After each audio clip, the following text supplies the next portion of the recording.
தேவகி தந்தையே கனிவின் கழிப்பே கழிப்பின் அலையே யோகியை காட்டிய உத்தம ஜோதியே எட்டயபுரத்தின் பாச மலரே நற்கதிக்கு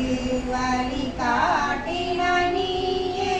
மனதில் உரைத்திடும் எங்கள் அண்ணனே சத்குரு யோகி ராசுரகுமரனை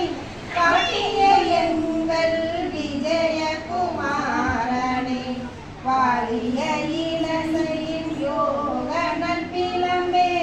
வாழிய